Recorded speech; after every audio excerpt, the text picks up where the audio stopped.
este libro se desprende, es como un desprendimiento lógico del anterior, ¿no? De los cárteles no existen. En Los cárteles no existen, yo había propuesto una crítica al lenguaje que se usaba sobre el narco en dos niveles, ¿no? Primero señalando que todo ese lenguaje provenía de instituciones oficiales, de una política antidrogas militarista, y después, digamos, la segunda operación de ese libro era pensar cómo ese lenguaje había influido en el periodismo y en los campos de producción cultural, en el cine, en la televisión, en la música, etcétera. Pero algo que me pareció que era importante desarrollar después de ese libro es precisamente la historia del lenguaje completamente, es decir, cómo es que se construyó este lenguaje, qué instituciones participaron, cómo fue cambiando a lo largo de 4 décadas. Entonces todo esto me llevó a una reflexión pues, todavía más amplia incluso sobre la plataforma de la seguridad nacional, lo que llamamos ahora muy comúnmente, ¿no? La cuestión de la seguridad nacional en México.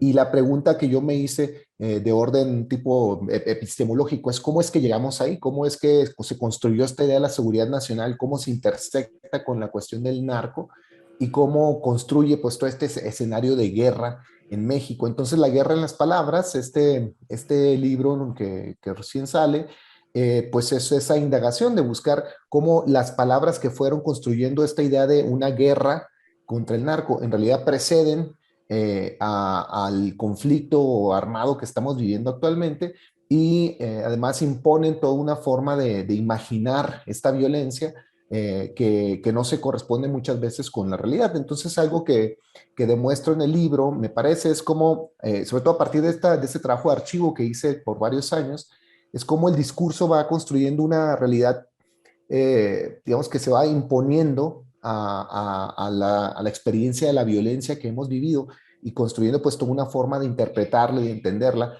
que legitima a la propia política de militarización y a la política antidrogas. ¿Cómo ha influido la industria cultural en todo esto? Que los campos de producción cultural en realidad están en la parte más dominada del discurso, ¿no? Digamos, es los productores de cine, televisión, los que hacen guiones, la música conceptual, perdón, la música popular, el arte conceptual, etcétera. Todos estos campos de producción cultural en realidad están recibiendo ya pues un discurso, un imaginario que no construyen ellos, sino que más bien al cual le dan variaciones, le dan forma narrativa, dramática, musical, y que termina pues por refrendar, hacer circular y dar validez a ese discurso. Pero entonces lo interesante es que, por lo menos como se empezó a concebir este discurso, los productores del campo, más bien los campos de producción cultural, en realidad no son los artífices del discurso, sino son los que reciben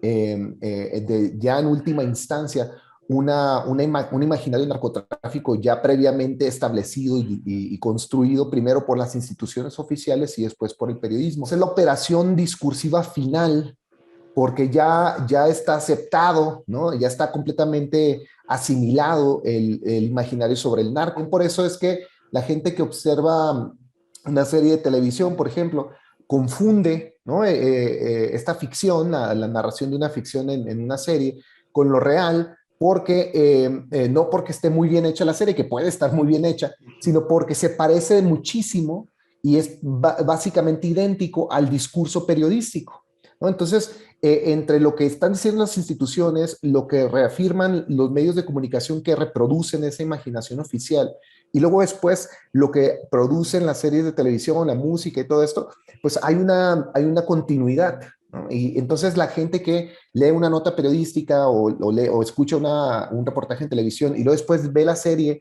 pues confirma todo el imaginario, ¿no? Está atrapado constantemente en esta caja de ecos que está diciendo lo mismo una y otra vez. ¿En qué momento cambia, y hablan en un plano de instituciones, del lenguaje de salud, de un problema de salud del narcotráfico, a un problema de seguridad?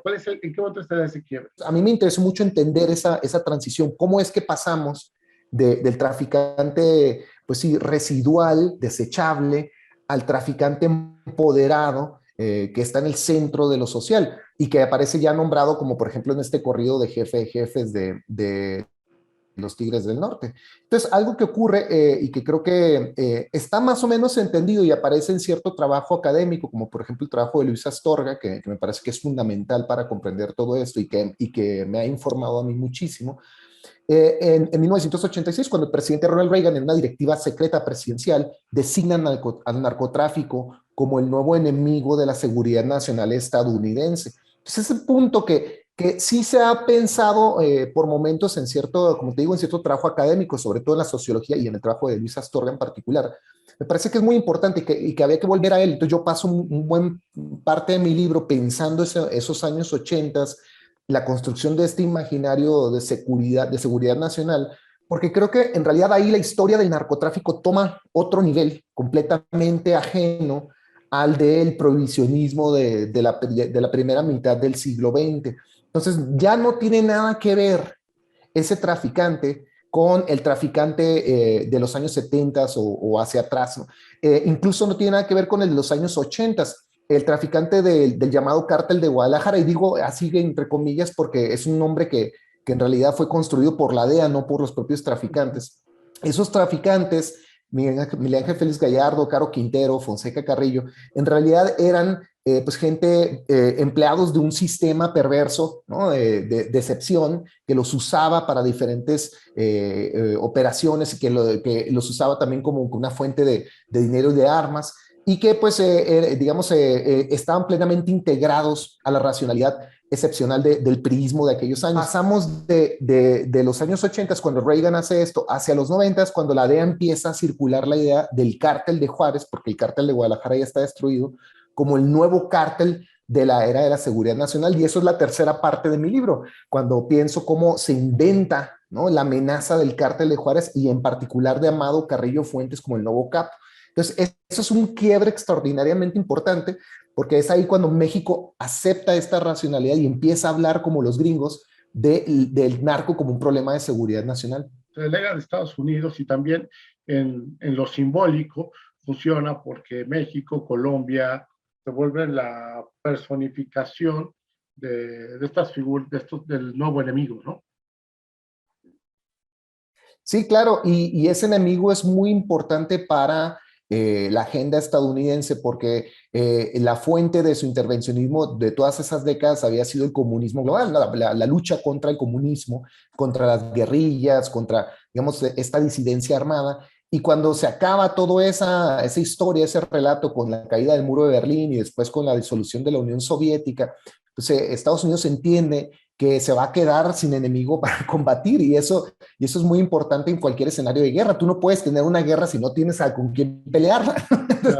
Entonces, lo que es extraordinario, y esto es algo además que se pensó en su momento. Hay un artículo que cito yo en ambos libros que me parece maravilloso, que es de una politóloga estadounidense que lo ve venir así clarito, ¿no? Y afirma cómo la doctrina de seguridad nacional va a apropiarse del narcotráfico como su nuevo eje motor, ¿no?, de todo esto. Y ese artículo ella lo escribe en 1989. Es decir, súper tempranamente lo entiende, sabe que se está desplazando la agenda de seguridad nacional del comunista hacia el narco. Y entonces esta nueva era cobra rápidamente lugar en Colombia, porque tienes ahí los dos constructos de la seguridad nacional de esa época. Tienes todavía los ecos del comunismo en las guerrillas, las FARC, todo esto, y la aparición de traficantes muy notorios, sobre todo el caso de Pablo Escobar y el supuesto cártel de Medellín. Entonces es bien interesante que en ese momento, a finales de los 80, principios de los 90, Estados Unidos se enfoca mucho en Colombia porque es muy fácil ese desplazamiento, ¿no?, de un brinco al otro, no les cuesta mucho trabajo, porque además las guerrillas se empiezan a confundir también con el narcotráfico, ¿no? Se vuelve como una amalgama de un mismo problema. En México es más complicado porque los traficantes están totalmente sometidos. Es decir, no existe Pablo Escobar en México. En México, Miguel Ángel Félix Gallardo, Caro Quintero, de ninguna manera juegan ese papel, nunca se habrían atrevido a levantarle la mano a Miguel Nazar o a Zorrilla, ¿no?, o sea, a los directores de la DFS, mucho menos al ejército.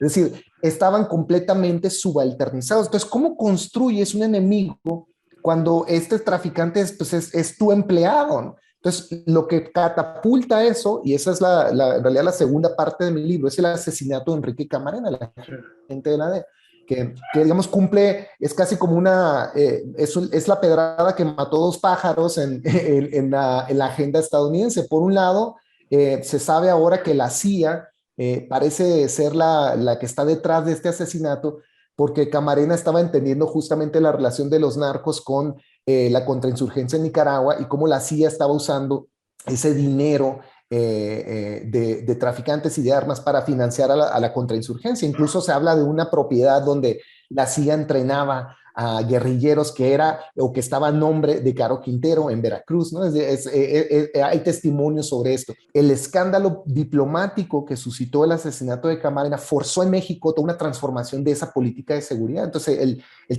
todos los traficantes que habían estado trabajando al servicio del sistema, pues se terminaron en la cárcel y cerraron la DFS, que era la agencia que los usaba para estos instrumentos políticos, y aparece en 1989 CISEN, el Centro de Investigación y Seguridad Nacional. Y entonces lo interesante es cómo en muy pocos años, ¿no? Del 85 que matan a Camarena al 89, pues ya todo nuestro aparato de seguridad ya viró completamente siguiendo la guía estadounidense. Entonces, ya para el 89, el presidente Salinas, públicamente en su informe de gobierno, ya habla de los narcos como amenaza a la seguridad nacional. Entonces, es tremendo ver cómo los gringos en menos de 5 años, en 4 años, ¿no? Transforman completamente nuestra agenda de seguridad y nos llevan otra vez a donde ellos quieren que estemos. Y luego ya cuando llegamos al sexenio de Felipe Calderón, lo que tienes es que él empieza a incorporar todo el análisis de inteligencia que le dan los estadounidenses en los meses de transición, diciendo que México está capturado por el crimen organizado. Y es algo fascinante de pensar, porque no solo no hay evidencia al respecto digamos, de una captura criminal del Estado, más allá de las anécdotas que se cuentan, ¿no? Es que aparecieron 5 descabezados acá, es que amenazaron al alcalde de un pequeño pueblo en Michoacán, es que amenazaron al jefe de policía en Sonora. Entonces, esas anécdotas, ¿no? En su conjunto, desde luego, no son evidencia de una captura, pero el gobierno mexicano empieza a hablar de ese modo porque es la agenda estadounidense la que quiere militarizar el país. A finales de 2007, cuando empiezan la militarización en Michoacán y luego después en 2008 en Juárez y en los demás operativos conjuntos por todo México, en realidad la violencia venía descendiendo. El homicidio a nivel nacional, la tasa de homicidio descendía desde el 97 hasta 2007. Entonces es tremendo pensar que el discurso habla de un México capturado, de una violencia extrema, de hay que actuar porque los narcos están a punto de romper el país en dos, y no está pasando prácticamente nada importante, ¿no? Es decir, más allá, insisto, del anecdotario de la violencia. Por ejemplo, en el 97, 96 me parece, 95, intentan matar a Amado Carrillo. Bueno, es posible que sí haya sido tal vez un rival, ¿no? Que lo intentan, lo tirotean en este restaurante, el Valley High, aquí en la Ciudad de México. Después, en efecto, asesinan al cardenal Posazo Ocampo, y se piensa que pudo haber sido un tema de narco, pero eso tampoco está 100% establecido. Matan a Colosio en el 94 y se habla de narcopolítica, de narcoestado, se empieza a barajar la idea del narco metiéndose en la política, pero no hay ninguna evidencia al respecto de que eso sea realmente cierto, más allá de rumores, ¿no? Bueno, es que se iba a reunir con García Ábrego, ¿no? Es que sí habían ofrecido dinero para la campaña, ¿no? Y aún aunque esa información pudiera ser verificada, no significa que de verdad el narco, ¿no? Penetrara las esferas del poder político mexicano. Hoy podríamos hablar de un narcoestado. No, por supuesto que no, nunca hemos podido hablar de un narcoestado. Narcoestado es otro de estos vocablos que surge, en efecto, como parte de esta larga cadena de metáforas discursivas de la agenda securitaria. Cuando hablamos de narcoestado, que es bien interesante, igual como hablamos de narcopolítica, bueno, hay libros en los narcogobernadores, los narcoqueras, los narcojuniors, los narco te dé la gana, ¿no?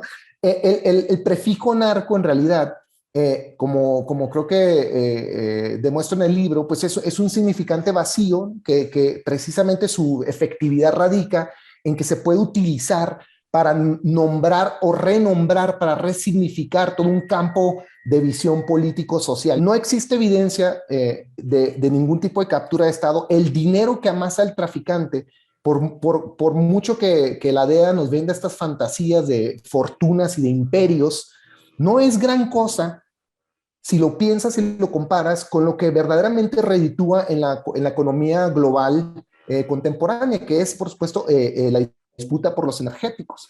Es decir, la explotación de un yacimiento de gas natural, como ha ocurrido en Tamaulipas, o de la minería en Guerrero o en Michoacán, o en Chihuahua, la disputa por el agua, la disputa ahora que está empezando por el litio, genera fortunas infinitamente mayores y mucho más manejables que cualquiera de las supuestas fortunas del narcotráfico. Lo que se piensa comúnmente que genera el narcotráfico proviene principalmente de los estimados de la DEA, que además se insertan en las diferentes instituciones que hablan del tema. Por ejemplo, la Oficina de Combate al Narcotráfico de la ONU, ¿no? Que pareciera que es un agente mucho más neutral y que, sin embargo, pues está trabajando sobre cifras que también provienen de estas instituciones. Al Chapo Guzmán, eso es algo que narro hacia el final del libro, ¿no? Cuando pienso en el juicio al Chapo Guzmán, pues la DEA le estimó alrededor de 14 mil millones de dólares de ganancias en toda su carrera delictiva, es decir, en 20 años de ser jefe del supuesto cártel de Sinaloa.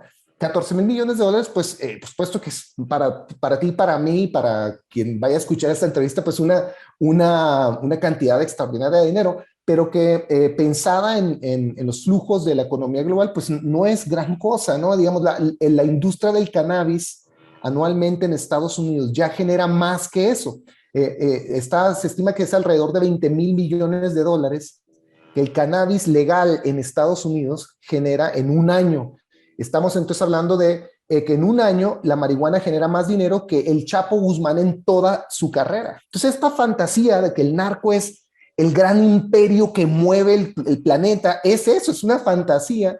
Si recuerdas nada más un solo dato, Elon Musk se acaba de gastar 44 mil millones de dólares para comprar Twitter. Entonces, para comprar Twitter se invirtió 44 veces la fortuna del mayor traficante de la historia de nuestro país.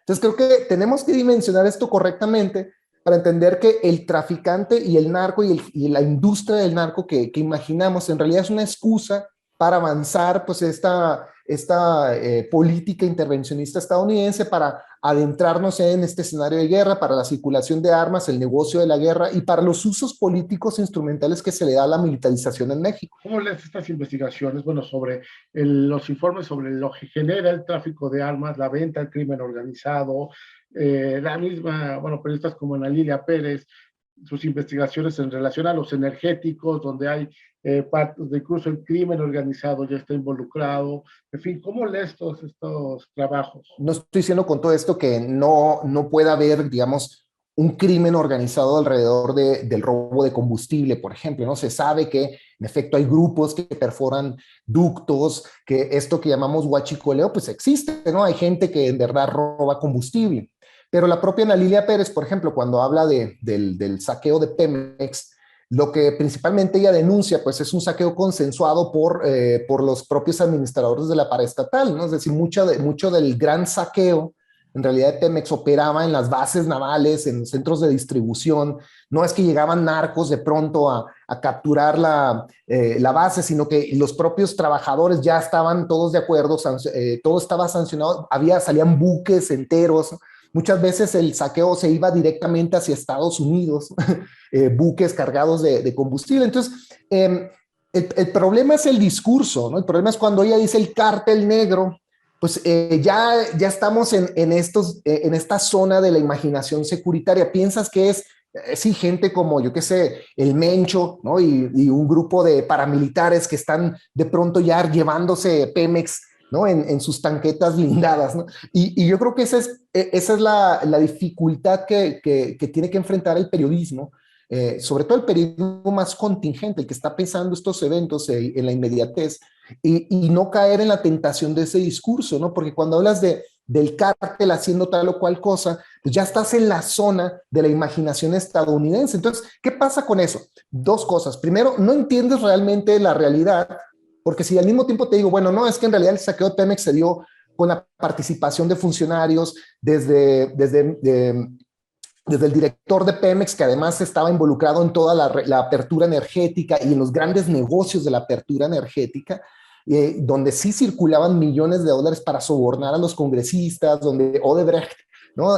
Aceitó junto con los intereses estadounidenses la apertura no solo del petróleo, sino del polietileno, de tantos otros energéticos, del propio gas natural, ¿no? Y cómo se van concertando estas alianzas entre transnacionales y la clase política transnacional. Y bueno, el tema de las puertas giratorias, ¿no? Los funcionarios que luego terminan trabajando para las empresas energéticas. Entonces, digamos, toda esa dimensión sistémica del saqueo de recursos, no puede obviarse como el verdadero engranaje, ¿no? de lo que en realidad significa el expolio de los energéticos en México. Hay desde luego una dimensión que es más pedestre, ¿no? Como la perforación, si quieres, de 10,000 ductos, llegó a decir Rocío Nale, de Pemex, que sí, pues, por supuesto que existe, eso está ahí, hay grupos. No dudo que eso que llamamos Cártel Santa Rosa de Lima haya tenido gente que en verdad tratara de controlar esas perforaciones. Pero eso es una parte muy mínima. Tiene la oportunidad de hacernos entender esta realidad, pero para hacerlo tienen que distanciarse con mucho cuidado de lo que están diciendo las fuentes oficiales, sobre todo las gringas, en este momento de nuestra historia, y además de no reproducir este lenguaje que distorsiona lo que realmente está ocurriendo. ¿En qué momento estamos ahora en México? El presidente López Obrador declaró por terminar la guerra con el narcotráfico, la guerra de Calderón, pero por otro lado ha apostado a la Guardia Nacional. El presidente López Obrador genuinamente sí ha empezado a transformar parte de la agenda de seguridad. Yo creo que sí ha conseguido llevar materialmente partes del discurso que él puso en circulación al principio de su presidencia. Recordarás, es con lo que abre mi libro, que el presidente dice que ya no iba a haber guerra contra el narco, ¿no? Digamos, me parece que esto es entre el 30 de enero de 2019, justo, por cierto, cuando se está terminando el juicio en contra del Chapo Guzmán. Entonces, a mí me parece muy importante comenzar hablando de toda esta situación en el presente, porque parecía que, pues sí, ya íbamos a llegar a un tipo de impasse de la guerra contra el narco. Entonces yo creo que el presidente sí de verdad comprende la importancia de desescalar los operativos antinarcos, que entiende que hay un vínculo entre la militarización y el alza de la violencia, y que cada vez que se hacen estos operativos, pues en realidad se está profundizando en este conflicto armado que hemos estado experimentando desde el sexenio de Felipe Calderón. Entonces yo creo que él entiende correctamente que la militarización es el principal problema, la principal condición de posibilidad de esta llamada guerra contra el narco. Entonces empieza a, primero que nada, llamar la atención sobre el lenguaje. Él no usa la palabra cártel, generalmente se refiere a los grupos. Procura hablar y poner un énfasis en los derechos humanos, en la idea de cuidar a la población, de no permitir que se estén dando pues estas masacres, ¿no? Y se ve que genuinamente le preocupa todo esto, y creo que lo vimos, y es algo que me ocupó en el libro, por ejemplo, en el Culiacanazo, en el llamado Culiacanazo, cuando ordena que el ejército se retire y que dejen libre al hijo del Chapo Guzmán, porque entiende que pues no vale la vida de nadie, ¿no? Digamos, hacer un operativo para capturar a un traficante. Entonces la pregunta que se seguía es, bueno, ¿de verdad van a terminar los operativos? Y yo creo que ahí es donde nos encontramos, en una suerte de disyuntiva, ¿no? En el que creo yo que parte de su gobierno, sobre todo de las Fuerzas Armadas, quisiera continuar la guerra contra el narco, y él que está tratando de desescalarla. Entonces creo que en esta tensión, el discurso de seguridad nacional, la plataforma de seguridad nacional, es algo muy complicado y es un terreno minado, porque no depende solamente de los operativos antinarcóticos, y eso es algo que trato de argumentar a lo largo de todo el libro. En realidad, la historia de nuestra violencia actual no viene solamente de que combatimos al narcotráfico y de operativo y que hay una guerra contra el narco, sino que estamos completamente dentro de la plataforma de la seguridad nacional como lo concibieron los gringos.